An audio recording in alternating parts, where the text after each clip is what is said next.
معاك فلوس ولا اديك.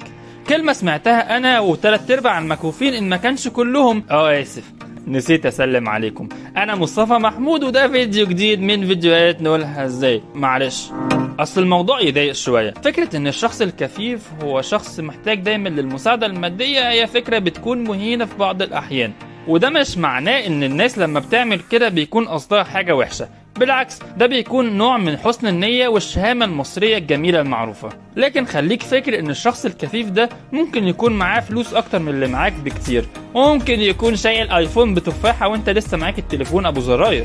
عارفين الغريب ايه؟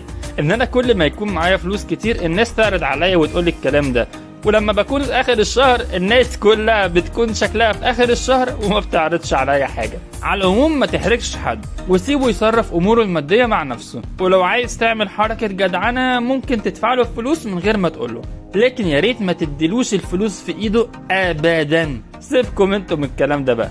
ما لاقيش حد يعزم عليا التليفون ايفون 15 برو ماكس بدل ما تعزموا عليا بأجرة الميكروباص. بس كده يا سيدي، واشوفك في فيديو جديد من فيديوهات نقولها ازاي.